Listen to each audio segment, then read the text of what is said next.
दोस्तों, आज की कहानी है हमारी तलाकशुदा पत्नी की। और ये कहानी कहीं दूर की नहीं है बल्कि दिल्ली की है। दिल्ली में एक हॉस्पिटल में तलाकशुदा पति डॉक्टर था और उसी हॉस्पिटल में तलाकशुदा पत्नी झाड़ू पोछा का कार्य करती थी, साफ सफाई का काम करती थी। और एक दिन जब वही तलाकशुदा पति अपनी तलाकशुदा पत्नी के लिए उसी हॉस्पिटल में देखता है कि उसी की पत्नी झाड़ू पोछा का काम कर रही है, तो उसके पैरों तले मानो जमीन खिसक जाती है और उसके ये देखकर रोंगटे खड़े हो जाते हैं। वो दंग रह जाता है।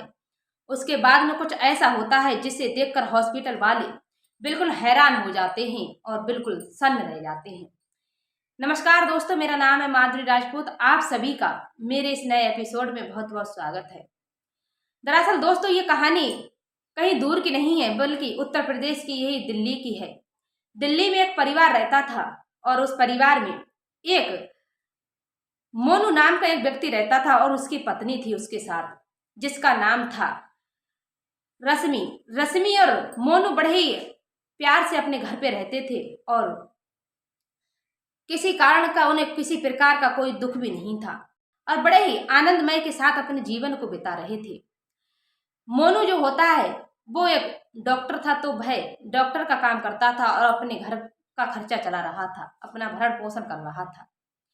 लेकिन मोनू जो होता है वह डॉक्टर के साथ साथ गलत बाजुओं में पड़ गया था।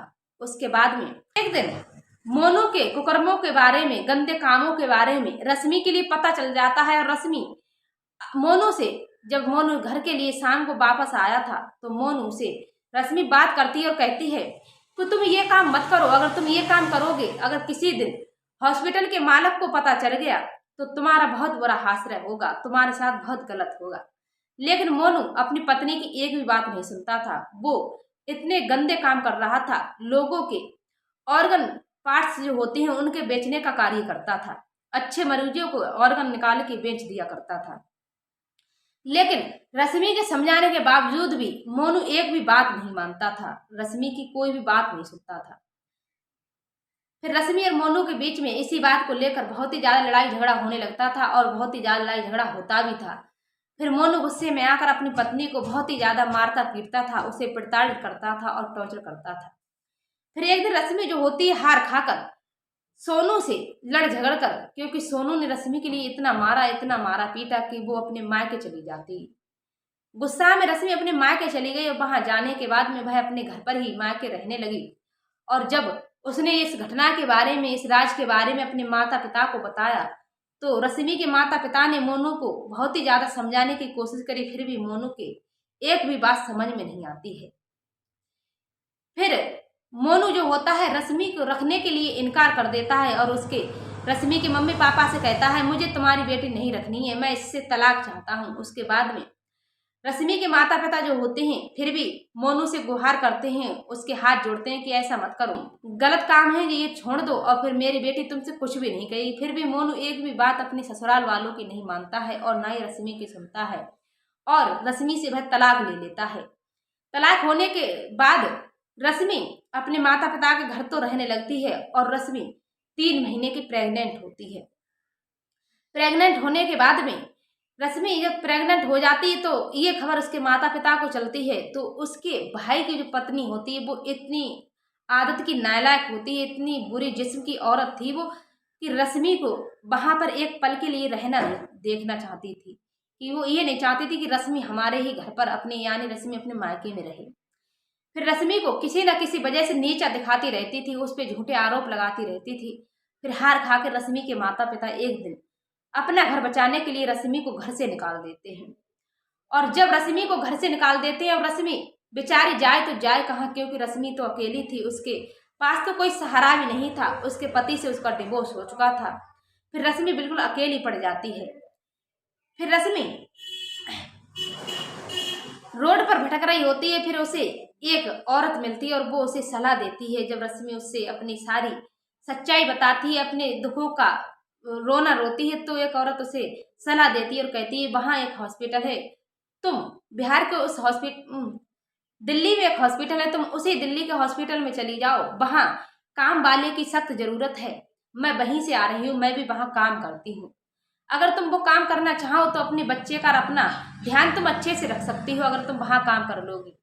फिर रश्मि की ये बात समझ में आ जाती है और उसे हॉस्पिटल में पहुंच जाती है काम के लिए। वहाँ के मैनेजर से बात करती है, हाथ जोड़कर कहती है, साहब हमें काम दे दीजिए, हमें काम की बहुत ज़रूरत है, मुझे उस काम की बहुत सख्त ज़रूरत है, मेरा सहारा कोई नहीं है, मैं बिल्कुल अकेली हूँ और मैं 3 महीने की प्रेग्नेंट भी हूँ, इसीलिए मुझे काम की बहुत ज़्यादा ज़रूरत है। फिर मैनेजर को लिए रश्मि पर तरस आ जाता है और वो वहाँ के झाड़ू पोछा का काम रश्मि को दे देता है, उसे सौंप देता है। फिर रश्मि वहां से आकर अगले दिन से ही एक कमरा किराए पर लेती है और अगले दिन से ही झाड़ू पोछा का काम करने के लिए उसी हॉस्पिटल में जाने लग जाती है। और वो हॉस्पिटल कोई और नहीं होता है बल्कि वही हॉस्पिटल होता है जिसमें रश्मि का पति ड्यूटी कर रहा था। उसी में मोनू ड्यूटी कर रहा था और उसी में रश्मि ड्यूटी कर रही थी। रश्मि झाड़ू पोछा का कार्य कर रही थी और मोनू जो था वो डॉक्टर का कार्य कर रहा था। फिर एक दिन जब मोनू किसी का ऑपरेशन कर रहा होता है और उसमें किसी काम के लिए रश्मि को भेजा जाता है कि तुम वहां जाकर साफ सफाई करके आओ, ओटी को तैयार करके आओ। रश्मि जाती है तो रश्मि के लिए मोनू देख लेता है और उसके होश खराब हो जाते हैं, बिल्कुल उसके पैरों तले जमीन खिसक जाती है। फिर उस समय तो मोनू रश्मि से आधी बात नहीं कहता है और ना ही कुछ बोलता है। रश्मि चुपचाप अपनी सफाई करके ओटी से बाहर चली आती है और उसके बाद में रश्मि को मोनू ऑपरेशन करने के बाद अपने कैबिन में बुलवाता है, अपने कंप्यूटर से बुलवाता है और उससे बात करता है। फिर रश्मि के लिए अपने कैबिन में बुलाकर और उससे बात करने लगता है तो रश्मि के हाल पूछता है और कहता है कि आखिर तुम ये बताओ तुम्हारा हाल ये कैसे हो गया कि तुम इस हॉस्पिटल में झाड़ू पोछा का कार्य कर रही हो, जबकि तुम्हारे पापा और भैया तो इतने बड़े बिजनेसमैन हैं, अच्छे खासे घर से हैं, फिर भी आज तुम एक नौकरानी बनकर यहाँ झाड़ू पोछा का कार्य कर रही है, इतना कैसे गिर सकते हैं तुम्हारे घर वाले। फिर रश्मि अपने पति से कुछ नहीं कहती है, उसका जो तलाकशुदा पति था उससे कुछ भी नहीं कहती है और उसके सामने रोने लगती है। फिर रश्मि जो होती है भाई मोनू से कहती है कि मैंने तुम्हें बहुत समझाया लेकिन तुमने मेरी एक भी बात नहीं मानी और आज मैं देखो दर बदर भटक रही हूँ और मेरे पेट में तुम्हारे 3 महीने का बच्चा है। तुम अगर सही रास्ते पर चलते तो आज ये हालत मेरी ऐसी नहीं होती, क्योंकि मैं तुमसे इतना प्यार करती थी, फिर भी तुम्हें इतना समझाया मैंने कि मेरा रिश्ता बच जाए, मेरा घर बच जाए, लेकिन मेरे साथ फिर भी गलत हुआ, मुझे तुमने बहुत बड़ा धोखा दिया और मेरा डिवोर्स हो गया। फिर मोनू ये बात सोचकर बिल्कुल दंग रह जाता है कि उसी की पत्नी उसी के बच्चे की मां बनने वाली है। फिर मोनू के लिए रश्मि और भी ज्यादा समझाती है कि अगर तुम ये काम छोड़ देते तो हमारे बच्चे भी अच्छे खासे, इन पे भी अच्छा असर पड़ता तुम्हारा, लेकिन तुम तो इतने जल्लाद हो, इतने बुरे जिस्म के व्यक्ति हो, फिर तुमसे मैं क्या ही कह सकती हूँ और क्या ही उम्मीद रखूं। लेकिन मोनू जो होता है अपने बच्चे की बात सुनकर उसके दिल में एक एक इंसानियत वाला आदमी जागरूक हो जाता है, एक इंसानियत वाला आदमी उत्पन्न होता है और वह रश्मि की बात सुनता है और अपने बच्चे की बात सुनता है तो वो सारे काम छोड़ देता है और अपनी पत्नी से कहता है, उससे माफी मांगता है, उसके हाथ जोड़ता है और कहता है कि तुम बताओ अब तुम्हारी राय क्या है, तुम मुझे एक मौका दे दो, मैं एक मौका में ही तुम्हें इतना अच्छा बनकर दिखा दूंगा, तुम्हें शिकायत का एक भी मौका नहीं दूंगा और ना तुम्हें कभी दुखी रखूंगा, क्योंकि मेरा बच्चा है, मैं इसे बहुत ही अच्छे से लाड़ प्यार से रखना चाहता हूँ। और वो बहुत ही ज्यादा रश्मि से माफी मांगने लगता है और उससे गुजारिश करता है कि वो उसके साथ रहने के लिए तैयार हो जाए। फिर रश्मि उस दिन तो मोनू से कुछ भी नहीं कहती और उसे मौका देती, कहती है मैं तुम्हें अभी नहीं कुछ दिन बाद सोच कर बताऊंगी, मुझे मौका दो। फिर रश्मि वहां से सीधा अपने कमरे पर चली जाती है और रोजाना का काम था उसे झाड़ू पोछा करने आया करती थी।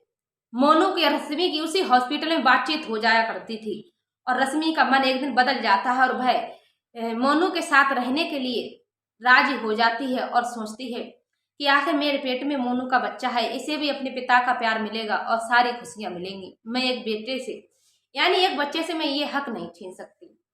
फिर रश्मि जो होती है अपने तलाकशुदा पति मोनू को माफ कर देती है और उसके साथ रहने के लिए तैयार हो जाती है।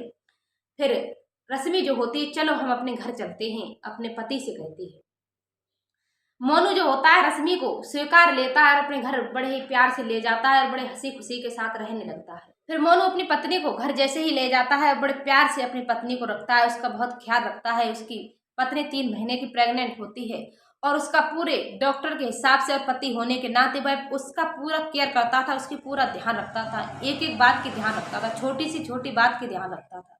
और मोनू अपने परिवार में बड़ी नई जिंदगी की शुरुआत करते हैं, बड़े ही प्रेम के साथ रहने लगते हैं और मोनू भी बिल्कुल सुधर जाता है और अपने अच्छे रास्ते पर चलने लगता है, अच्छे कार्य करने लगता है और एक ईमानदारी के साथ अपने डॉक्टर का भी कर्तव्य निभाने लगता है। फिर समय हो जाने के बाद में रश्मि को एक बेटे की प्राप्ति होती है, उसे एक सुंदर से बेटे को जन्म देती है रश्मि। और डॉक्टर जो मोनू होता है वह अपने बेटे का चेहरा देखकर इतना खुश हो जाता है, इतने लाड प्यार से तीनों लोग रहने लगते हैं परिवार में कि जैसे मानो कि इन पे कभी कोई दुख आया ही ना हो। बड़े ही प्यार के साथ जीवन को व्यतीत करते हैं। अब वो अपने परिवार में बहुत ज्यादा खुश हैं। रश्मि और मोनू अपने परिवार में आगे बढ़ चुके हैं। और दोस्तों, आपसे एक ही रिक्वेस्ट है, अगर आपको ये कहानी पसंद आए तो लाइक से अवश्य करना और आप हमें अपनी राय कमेंट में जरूर देना। क्या रश्मि ने मोनू को फिर से अपनाया या सही किया गलत किया, तो आप अपनी राय कमेंट में अवश्य देते सकते हैं। मिलते हैं किसी नेक्स्ट एपिसोड में एक सच्ची घटना के साथ। तब तक के लिए जय श्री राम।